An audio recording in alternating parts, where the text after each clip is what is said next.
인사정보관리단에 대해서는 이야기가 많이 나와서 넘어가려고 했는데 장관께서 이게 권한이나 권력이 아니라 책무고 짐이다, 이런 이야기를 여러 번 강조를 하셔서 이게 진심인지 아니면 그냥 겸양의 말씀인지 제가 잘 구분이 안 됩니다. 그래서 한번 말씀을 드려보겠습니다. 자, 인사 추천과 검증 두 개로 나눌 수 있고요. 지금 이번에 윤석열 정부에서 만들어진 인사 시스템에 비춰봐서 이런 프로세스를 밟을 것 같아요. 자, 추천은 이원모 인사비서관의 건의로 복두규 인사기획관이 취합을 한 뒤에 그 다음에 이시원 공직기강에 넘어온 걸 손발이 없는 이시원 공직기강은 한동훈 장관님한테 넘겨주겠죠. 그 다음에 한동훈 장관님이 우리 뒤에 앉아 계시는 박행렬 단장님한테 가고, 그러면 또 이 단장 밑에 1단장 검사고 여기 검사가 셋인가 넷인가 있죠. 이런 과정을 거칠 텐데, 자, 한번 인사들 면면을 한번 봅시다. 복두규 인사기획관, 윤석열 총장 시절에 대검 사무국장을 지내신 수사관 출신이에요. 특활비 147억 원을 관리하셨던 분입니다. 이원모 인사비서관, 윤석열 대통령이 중매까지 서주신 분입니다. 이시원 공직기관 검사 출신이시고요. 다 아실 겁니다. 박행렬 단장만 인사혁신처 출신인 걸로 알고 있는데, 이번에 나온 새로운 법령을 보면 이 법령에 저는 그냥 이 단장은 당연히 일반직 공무원만 할 수 있을 거라고 생각했는데, 단장을 검사 또는 고위공무원단에 속하는 일반직 공무원으로 보한다라고 해서 검사가 먼저 나와 있습니다. 언제든지 검사로 보호할 수 있고, 또 이 담당관이죠. 이 담당관도 검찰 수사관이 언제든지 들어올 수 있도록 되어 있습니다. 자, 이게 뭐냐? 처음부터 끝까지 검사 아니면 검찰 수사관이 모든 것을 장악할 수 있는 이런 시스템이기 때문에 국민들이 걱정을 하는 겁니다. 장관께서는 견제와 분산이 이루어지고, 마치 청와대에 있을 때는 문재인 정부 청와대 시절은 한 건물에 있기 때문에 밀실로 치부를 하시고, 이건 법무부로 떨어져 나갔기 때문에 마치 견제와 분산이 이루어지는 것처럼 말씀하시지만, 내용적으로 들어가다 보면 처음부터 끝까지 검사와 검찰이 장악을 하고 있기 때문에 이게 견제와 분산이 아니고 집중과 독점이다, 이렇게 평가를 할 수가 있는 겁니다. 네, 자, 한번 대법관은 안 하신다고 하셨죠. 검증 대상이 아니라고 말씀을 하셨고, 헌재 재판관은 어떻습니까? 구체적인 대상에 대해서 제가 명확하게 말씀드리긴 어려운데요.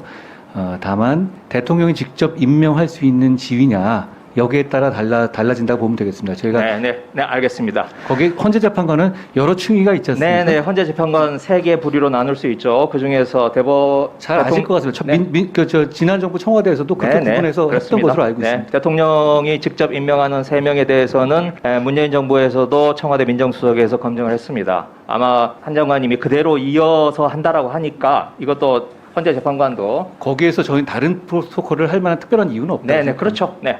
자, 그런데 제가 헌재 재판관을 하고 싶다라고 생각이 들면, 예전에는 검찰의 눈치를 볼 필요가 없었어요. 하지만 지금 이런 곳곳에 검사와 검찰 수사관이 포진을 하고 있는 이 인사 시스템에서 헌재 재판관을 하고 싶은 사람이 누구의 눈치를 봐야 될까요? 검사의 눈치를 보고 검찰의 눈치를 보지 않을까요? 또 여기 우리 국민의힘 의원님들 많이 계시는데 장관 하고 싶으신 분들 많으시겠죠. 총리 하고 싶으신 분 많으겠죠. 누구의 눈치를 보고 누구의 신경을 거스르지 않도록 해야 되겠습니까? 여기에서 검찰의 무소부의 권력이 나온다고 생각합니다.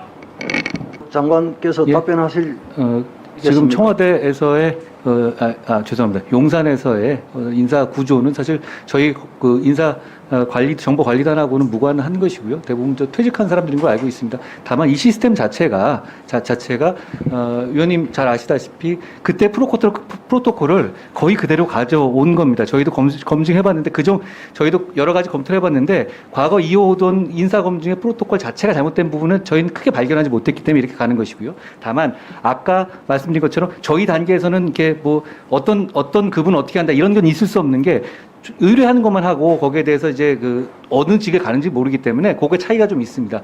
그 투명성은, 제도적 투명성은 분명히 저는 있다고 생각하고요. 그리고 앞으로 이게 정착이 되면, 그리고 또 이런 문제가 또 있습니다. 과거에 보면은 아무래도 인사 검증에 나온 자료들이 아무래도 그게 제가 어공들을 비하한 게 아니라요. 아무래도 직업 공무원들보다는 계속 공무원들 할 사람들보다는 보안의식이 좀 떨어지는 측면이 있습니다. 근데 여기서 이렇게 해놓고 계속 공직자의 입장에 있는 사람들한테 나중에라도 어떤 누설이라든가 이런 문제 책임을 물을 수 있는 그런 직위의 감찰이라든가 이런 게 가능하기 때문에 저는 이 시스템의 장점이 충분히 있다는 것 다시 한번 생각해 봐 주시기를 한번 말씀드리는 겁니다.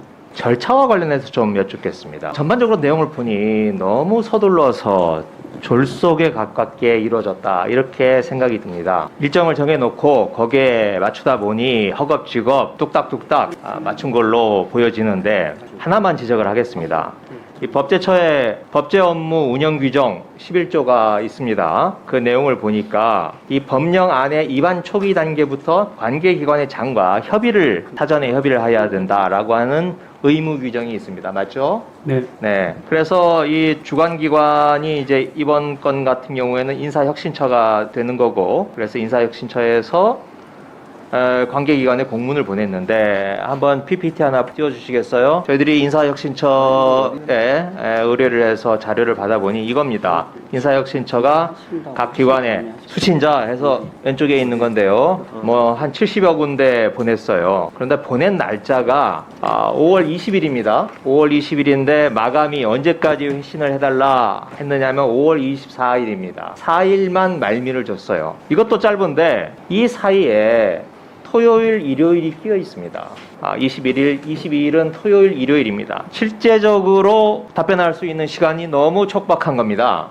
그야말로 요식행위였죠. 이러다 보니 저희들이 한번 확인을 해봤습니다. 헌재 그리고 대법원 어떻게 했는지 한번 물어봤습니다. 그랬더니 헌재에서는 이러한 회신이 왔습니다. 회신하지 않음. 그리고 왼쪽 위에 보면 접수가 된 게 언제였냐? 5월 23일에 접수가 됐어요. 24일까지 내라고 하면서 23일 날 접수를 시킨 겁니다. 자, 대법원은 어땠느냐? 대법원 저희 실무자가 전화를 걸어봤어요. 이거 어떻게 회신을 하셨냐? 그랬더니 엊그제인데 뭐라고 답변을 하냐면 구두로 검토 중입니다. 이렇게 답변이 왔어요. 대법원이 이 마감 기간이 도과한지조차도 몰라요. 이런 식으로 이 중요한 인사정보관리단, 인사가 만사라는 거 아닙니까? 그리고 국정 운영의 가장 기본적인 문제이고 지지율 폭락의 가장 큰 원인인 이런 인사정보관리단을 만들면서 이렇게 졸속으로 만드는 건지 내용도 내용이지만 절차도 또 너무나 문제가 많았다라고 생각합니다. 우리 차장님, 네. 이 문제에 대해서 좀 답변을 좀 부탁드립니다. 네, 방금 말씀을 잘 들었습니다. 그 지휘원님 지적처럼 절차에 있어서는 앞으로 이런 협의가 좀 더 잘 이루어질 수 있도록 진행되기를 희망하고요. 저희들도 노력하겠습니다.